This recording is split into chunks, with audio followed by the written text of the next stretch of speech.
दीपिका पादुकोण के साथ छपाक फिल्म में काम कर चुकी एसिड अटैक पीड़िता जीतू शर्मा पुलिस में नौकरी कर रहे कैंसर पीड़ित पिता के इलाज के लिए भटकी।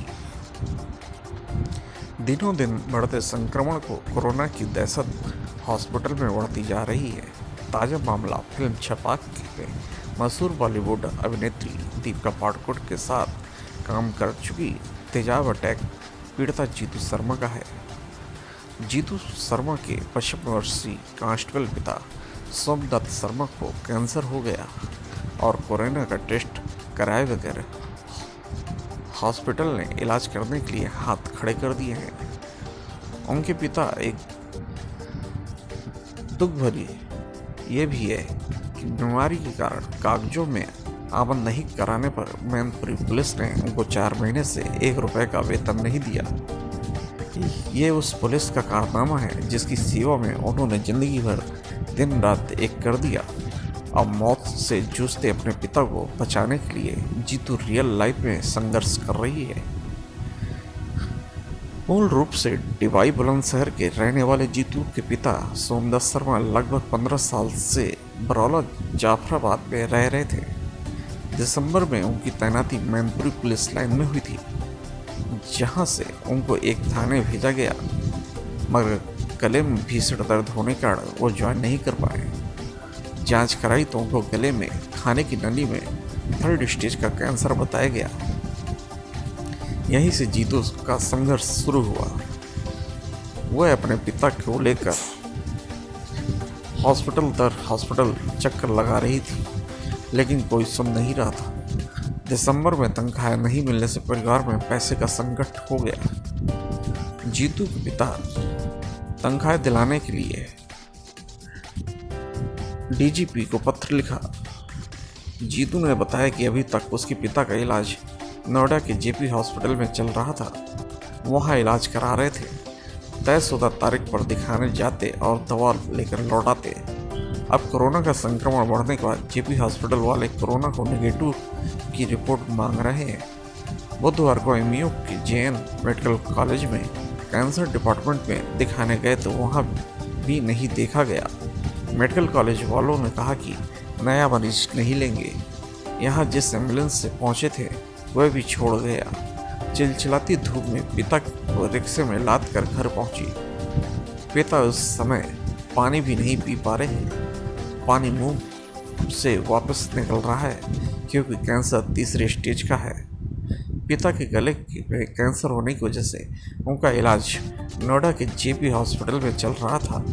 लॉकडाउन के कारण आ रही दिक्कतों की वजह से एसिड अटैक पीड़िता अपने पिता को इलाज के लिए नोएडा नहीं ले जा सके, जिसके बाद लगातार पिता की तबीयत 5 से 6 दिन से ज़्यादा बिगड़ने लगी, जिसकी वजह से कैंसर पीड़ित पिता ने पिछले 4 दिन में कुछ खाना पीना भी नहीं खाया। गले के अंदर भी पानी नहीं उतर रहा था, तो पिता की हालत ज़्यादा बिगड़ते देखकर कैंसर पीड़िता ने न्याय के लिए अलीगढ़ के जिला प्रशासन पर दिए गए टोल फ्री नंबर 112 पर कॉल किया। उधर से कैंसर पीड़िता को जवाब मिला, हम यहाँ से आपके पिता को कैसे लेकर जाएंगे। तो उसके बाद एसिड अटैक पीड़िता का थाना बन्ना देवी जाने के लिए बोल दिया। उसके बाद जब जीतू शर्मा थाना बन्ना देवी पहुंची तो वहाँ पर थाना तो नहीं मिले, लेकिन पुलिस का जो स्टाफ था उन लोगों ने पीड़िता से कहा, हम किसी प्रकार से आपकी मदद नहीं कर सकते। आप एक काम करिए, एक टैक्सी करिए और अपने पिता को इलाज के लिए दिल्ली लेकर चले जाएं। इस बात पर पीड़िता ने पुलिस वालों से कहा कि लॉकडाउन हुआ है, तो ऐसे में लोग हमें कैसे दिल्ली जाने देंगे। पुलिस वालों ने कहा कि आपको कोई नहीं रोकेगा, आप दिल्ली जा सकते हैं।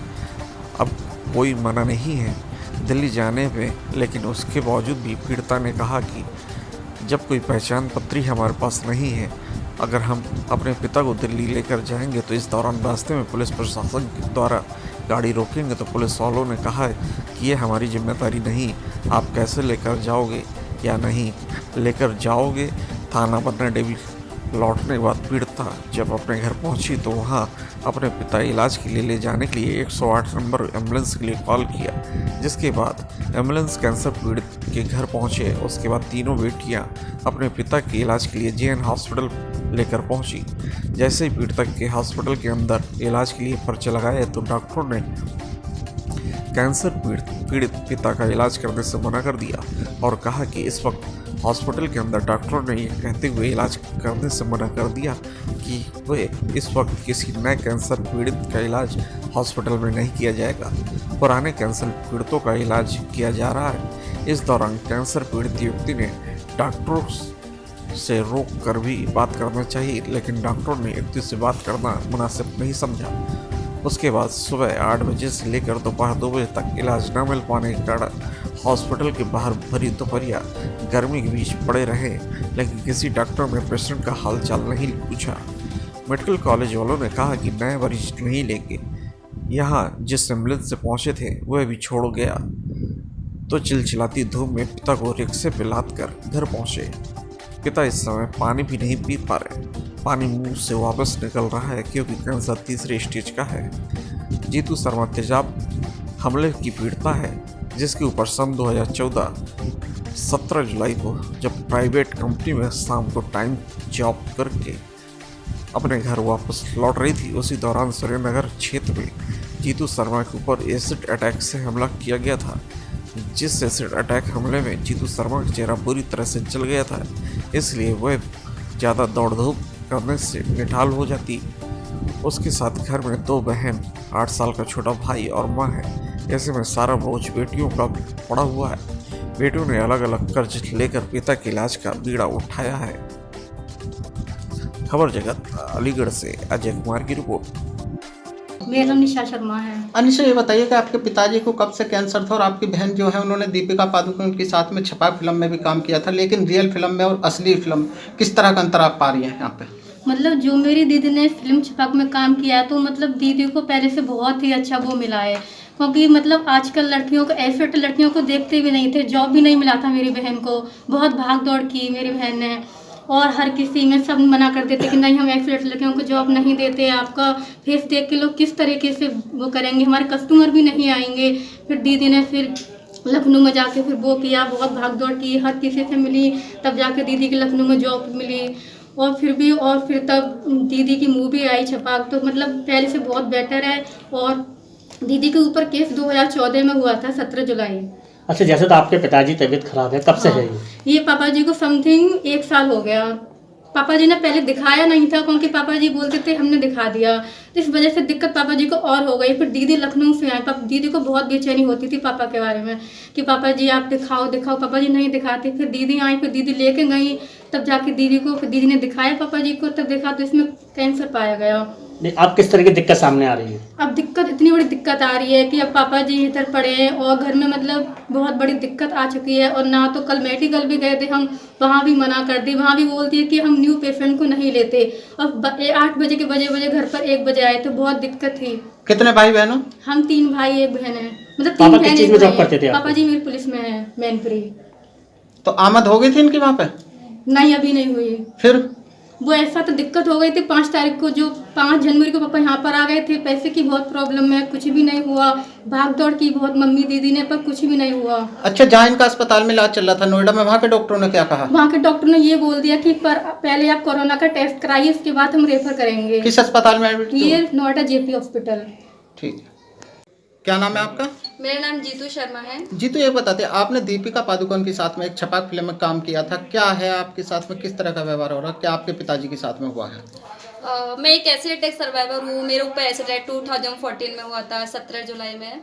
तो अभी मेरे फादर को लेके है कि उनके गले में कैंसर है, तो उनके ट्रीटमेंट जेपी हॉस्पिटल नोएडा में चल रहा था। लॉकडाउन की वजह से मैं उनको नहीं ले जा पाई और ज़्यादा तबीयत बिगड़ने लगी कि 5-6 दिन से ना ही खाना खाया और ना ही बिल्कुल पानी भी नहीं जा रहा था 4 दिन से।